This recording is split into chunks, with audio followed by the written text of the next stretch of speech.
ভারত জুড়ে চলমান সংকট নিরসনে ককরোচ পার্টি ও কেন্দ্র সরকারের বৈঠক। মোদির আশ্বাসেও হচ্ছে না কাজ, নিজেদের দাবিতে অনড় ককরোচ পার্টি। শিক্ষামন্ত্রীর পদত্যাগের আগ পর্যন্ত চলবে আন্দোলন। এবার যুক্তরাষ্ট্রের মুখের ওপর দরজা বন্ধ করে দিল ইরান।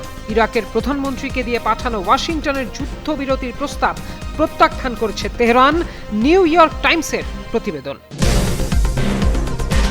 ইরানের সবচেয়ে বড় হামলা চালানোর পরিকল্পনায় ডোনাল্ড ট্রাম্প। আক্রমণে প্রস্তুত রয়েছে যুক্তরাষ্ট্র, যে কোনো সময় চূড়ান্ত সিদ্ধান্ত জানালেন মার্কিন প্রেসিডেন্ট।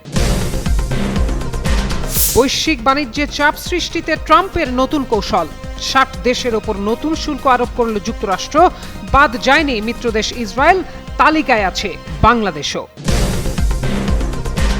যুক্তরাষ্ট্রকে দমিয়ে রাখতে সুকৌশলী ইরান, সমরক্ষেত্রে কম ব্যয়, রাশিয়া চীনের সহায়তা ও অত্যাধুনিক অস্ত্রই শক্তি তেহরানের।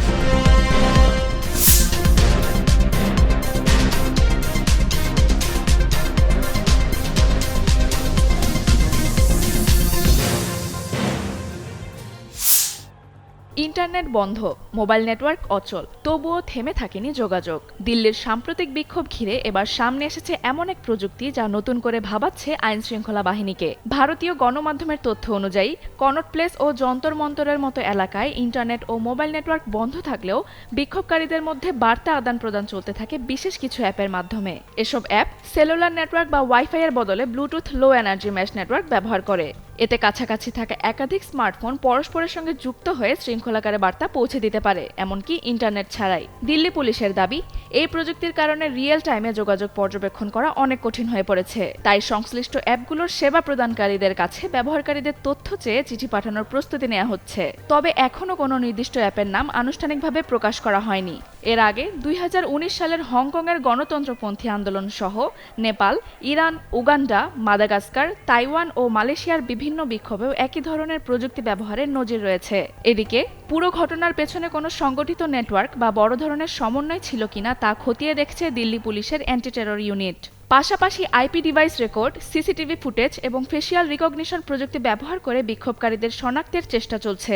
সব মিলিয়ে ইন্টারনেট বন্ধ থাকলেও বিকল্প প্রযুক্তি নির্ভর যোগাযোগের এই ঘটনা শুধু দিল্লির আন্দোলনেই নতুন মাত্রা যোগ করেনি, বরং ভবিষ্যতের বিক্ষোভ ও জননিরাপত্তা ব্যবস্থাপনায়ও তৈরি করেছে এক নতুন প্রযুক্তিগত চ্যালেঞ্জ। হামলা পাল্টা হামলায় সরগরম মধ্যপ্রাচ্য।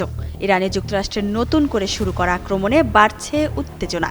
ওয়াশিংটন আক্রমণের পর তেহরানও দিচ্ছে সমুচিত জবাব। তবে এর মধ্যে প্রশ্ন উঠেছে, যুদ্ধবিরতির চুক্তি কি আদৌ হবে? প্রায় 2 সপ্তাহ ধরে ইরান যুক্তরাষ্ট্রের চলমান লড়াইয়ের মধ্যে নতুন করে যুদ্ধবিরতির প্রস্তাব দিয়েছে যুক্তরাষ্ট্র। ইরাকের প্রধানমন্ত্রী আলী আল জাইদির মাধ্যমে এ প্রস্তাব দেওয়া হয়, তবে প্রস্তাব প্রত্যাখ্যান করেছে ইরান। শুক্রবার নিউ ইয়র্ক টাইমসের এক প্রতিবেদনে তথ্য জানানো হয়েছে। প্রতিবেদনে বিষয়টি সম্পর্কে অবগত ইরানি ও ইরাকি কর্মকর্তাদের বরাতে নিউ ইয়র্ক টাইমস জানায়, সম্প্রতি হোয়াইট হাউসে মার্কিন প্রেসিডেন্ট ডোনাল্ড ট্রাম্পের সঙ্গে বৈঠকের পর তেহরান সফরকালে আল জাইদি প্রস্তাব নিয়ে গিয়েছিলেন। তবে তেহরান এটি প্রত্যাখ্যান করেছে, কারণ এ প্রস্তাবে হরমুজ প্রণালীর নিয়ন্ত্রণ সংক্রান্ত সমস্যার কোনো সমাধান করা হয়নি। গত মে মাসে দায়িত্ব গ্রহণের পর আল জাইদির এটিই ছিল ইরানের প্রথম আনুষ্ঠানিক সফর। তিনি একটি উচ্চ পর্যায়ের মন্ত্রীদের প্রতিনিধি দলের সঙ্গে সফর করেন এবং প্রেসিডেন্ট মাসুদ পেজেশকিয়ানের সঙ্গে সাক্ষাৎ করেন। উভয় পক্ষ দ্বিপক্ষীয় সম্পর্ক, আঞ্চলিক ঘটনাবলী এবং নিরাপত্তা ও স্থিতিশীলতা জোরদারের প্রচেষ্টা নিয়ে আলোচনা করে। মধ্যপ্রাচ্যে কি শুরু হতে যাচ্ছে আরও বড় যুদ্ধ? বিশ্ব রাজনীতিতে নতুন করে আলোচনায় মার্কিন প্রেসিডেন্ট ডোনাল্ড ট্রাম্পের মন্তব্য। ট্রাম্পের মতে, ইরানের বিরুদ্ধে আগের যে কোনো হামলার চেয়েও বড় সামরিক অভিযান চালানোর সিদ্ধান্তের খুব কাছাকাছি রয়েছেন তিনি। বৃহস্পতিবার সংবাদ মাধ্যম এক্সিওকে দেওয়া এক সাক্ষাৎকারে ট্রাম্প বলেন, ইরানের বিরুদ্ধে তিনি একটি ব্যাপক হামলার কথা বিবেচনা করছেন। আগের যে কোনো সময়ের চেয়েও বড় হবে যে হামলা। সিদ্ধান্ত নেয়ার কাছাকাছি আছেন জানিয়ে মার্কিন প্রেসিডেন্ট বলেন, যুক্তরাষ্ট্র এর জন্য পুরোপুরি প্রস্তুত। ট্রাম্প আরও বলেন, চাইলেই ইসরায়েল 2 মিনিটের মধ্যে এই অভিযানে যোগ দিতে পারে, যদিও যুক্তরাষ্ট্র একাই অভিযান চালাতে সক্ষম।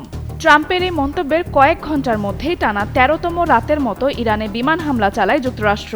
পাশাপাশি আন্তর্জাতিক বাজারে ব্যারেল প্রতি $100 ছাড়িয়েছে ব্রেন্ট ক্রুড তেলের দাম। জাতিসংঘ সতর্ক করে বলেছে, মধ্যপ্রাচ্য এখন এক ভয়াবহ বিপর্যয়ের দ্বারপ্রান্তে। আর ট্রাম্পের সম্ভাব্য বৃহৎ হামলার সিদ্ধান্ত ঘিরে এখন প্রশ্ন একটাই, ইরানকে ঘিরে কি আরও বড় সংঘাতের দিকে এগোচ্ছে বিশ্ব? বাংলাদেশ সহ বিশ্বের ৬০টি দেশের ওপর নতুন করে শুল্ক আরোপ করেছে যুক্তরাষ্ট্র। জোরপূর্বক শ্রমবিরোধী নিষেধাজ্ঞা কার্যকরে ব্যর্থতার অভিযোগে মার্কিন প্রেসিডেন্ট ডোনাল্ড ট্রাম্পের প্রশাসন নতুন এই শুল্ক আরোপ করল। বৃহস্পতিবার যুক্তরাষ্ট্রের ফেডারেল রেজিস্ট্রারের এক নোটিশে নতুন এই শুল্ক ঘোষণা করা হয়। ঘোষিত শুল্কের হার ১০ থেকে ১২.৫%। যুক্তরাষ্ট্রের নতুন সিদ্ধান্ত অনুযায়ী বাংলাদেশের ওপর 10% শুল্ক আরোপ করা হয়েছে। এই তালিকায় আরও রয়েছে ভারত, পাকিস্তান, শ্রীলঙ্কা, মালয়েশিয়া, ইন্দোনেশিয়া, যুক্তরাজ্য, Canada, Mexico, Argentina, Cambodia, Ecuador, El Salvador, Guatemala, Honduras, Jordan, Trinidad ও টোবাগো। ইউরোপীয় ইউনিয়ন, তাইওয়ান, জাপান, দক্ষিণ কোরিয়া ও সুইজারল্যান্ডের ক্ষেত্রে আগে থেকে বিদ্যমান শুল্কের সঙ্গে মিলিয়ে মোট 10 বা 12.5% শুল্ক আরোপ করা হয়েছে। বাকি 38টি দেশের ক্ষেত্রে 12.5% শুল্ক হার নির্ধারণ করা হয়েছে। এর মধ্যে আছে চীন ও ভিয়েতনাম। যুক্তরাষ্ট্রের মিত্রদেশ ইসরায়েলের ওপরও শুল্ক আরোপ করা হয়েছে, যার শুল্ক হার 12.5%। এর আগে ট্রাম্প প্রশাসনের আরোপ করা 10% সাময়িক বৈশ্বিক শুল্কের মেয়াদ শুক্রবার দিবাগত রাত 12:01 শেষ হবে। ঠিক সেই সময় থেকেই নতুন আরোপিত এই শুল্ক হার কার্যকর হবে। এই পদক্ষেপ বাংলাদেশের রপ্তানি খাত, বিশেষ করে যুক্তরাষ্ট্রমুখী বাণিজ্যে কি প্রভাব ফেলবে তা নিয়ে শুরু হয়েছে নতুন আলোচনা। গত মার্চ থেকে অব্যাহত রয়েছে যুক্তরাষ্ট্র ইরান সংঘাত। সম্প্রতি জর্ডানের একটি মার্কিন সামরিক স্থাপনায় ইরানের হামলায় নিহত হয় 3 মার্কিন সেনা, আহত বেশ কয়েকজন।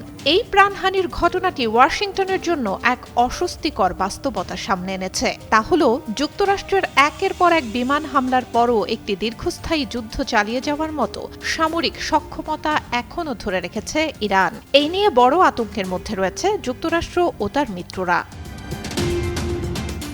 এখন প্রশ্ন উঠছে, শক্তিশালী ক্ষেপণাস্ত্র ব্যবস্থা ভেদ করে ইরান কিভাবে ঘায়েল করছে যুক্তরাষ্ট্রকে? বিশ্লেষকদের মতে বড় ধরনের ক্ষয়ক্ষতির শিকার হলেও সময়ের সঙ্গে নতুন শিক্ষা নিয়ে নিজেদের মানিয়ে নিচ্ছে ইরান। খুঁজে বের করছে মার্কিন প্রতিরক্ষা ব্যবস্থার ঘাটতিগুলো। ইরানের অস্ত্রগুলো তুলনামূলক কম দামি, যার ফলে তাদের যুদ্ধ ব্যয়ও অনেক কম। ইরান ওই এয়ারক্রাফট ক্যারিয়ারের বদলে এয়ারক্রাফট ক্যারিয়ার বানায় নাই, জানে যে আমেরিকার একটা মিসাইলই ওটা ডুবানোর জন্য যথেষ্ট। এই জন্য তারা এটার অপোজিট কি করা যায় সেটাকে তারা ডেভেলপ করছে। ছোট ছোট special boat, remote control boat, যেটা আনম্যান বোট বলে, মানে যুদ্ধের পুরা ইয়েটাকেই, সায়েন্সটাকে তারা চেঞ্জ করে ফেলছে। প্রথমত, মধ্যপ্রাচ্য জুড়ে মোতায়েন রয়েছে প্রায় 50,000 মার্কিন সেনা। তাদের ঘাঁটিগুলো ইরানের ক্ষেপণাস্ত্র ও ড্রোন বহরের একদম নাগালের মধ্যে এবং বেশ অরক্ষিত। সেনারা যে ব্যারাকে অবস্থান করছে সেগুলো মূলত রকেট, মর্টার এবং দেশীয় প্রযুক্তির বোমার আঘাত সামলানোর উপযোগী। ফলে ভারী ও আধুনিক ব্যালিস্টিক ক্ষেপণাস্ত্র প্রতিরোধ করার সক্ষমতা এগুলোর নেই। দ্বিতীয়ত, হামলার নির্ভুলতা বাড়াতে কাজে লাগছে রাশিয়া ও চীনের কাছ থেকে পাওয়া গোয়েন্দা তথ্য। ফলে ইরানের এই হামলাগুলো এখন আরও নিখুঁত হয়ে উঠছে। তারা দুইটা বৃহৎ শক্তির সহায়তা সরাসরি পেয়েছে, যার কারণে তারা তাদের কার্যক্ষমতাটাকে অনেক বেশি ইফেক্টিভ করতে পেরেছে। সেটা হচ্ছে চীন এবং রাশিয়া। আবার যুক্তরাষ্ট্রের শক্তিশালী আকাশ প্রতিরক্ষা ব্যবস্থাকেও বোকা বানাচ্ছে ইরান। ইরান এমন কিছু ব্যালিস্টিক ও ক্রুজ ক্ষেপণাস্ত্র এবং ড্রোন তৈরি করেছে যা ভিন্ন ভিন্ন গতিতে, ভিন্ন ভিন্ন পথে লক্ষ্যবস্তুতে আঘাত হানতে পারে। ধেয়ে আসা অধিকাংশ অস্ত্র ধ্বংস করা সম্ভব হলেও প্রতিরক্ষা ঢাল ভেদ করে দু একটি ভেতরে ঢুকে পড়লেই ঘটছে বড় ধরনের ক্ষয়ক্ষতি। অ্যাসাইমেট্রিক ওয়ারফেয়ার যেটাকে বলে। অ্যাসাইমেট্রিক মানে মূল অর্থটা হচ্ছে যখন দুই অপোনেন্টের মধ্যে শক্তির পার্থক্য অনেক বেশি হয়। মানে একটা বিরাট মোটা তাজা লোকের সাথে একটা ছোট বাচ্চা ফাইট করবে, তখন তাকে একটা বুদ্ধির খেলা খেলতে হবে। সেই খেলাটা ইরান অত্যন্ত দক্ষতার সাথে নিজস্ব গুণে, নিজস্ব উদ্ভাবিত পদ্ধতিতে। এর পাশাপাশি যুক্ত হয়েছে ব্যয়ের চরম অসঙ্গতি। ইরানের ড্রোন ও ক্ষেপণাস্ত্র তৈরি ও উৎক্ষেপণ খরচ যুক্তরাষ্ট্রের আকাশ প্রতিরক্ষা ব্যবস্থা খরচের চেয়ে অনেক কম। এই বিশাল খরচের তফাৎ ইরানকে কৌশলগত দিকে বিশেষ সুবিধা দিচ্ছে।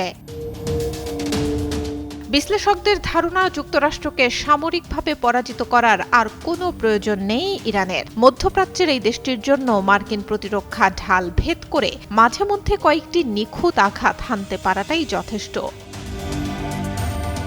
সুলতানা সুরমা, যুগান্তর নিউজ।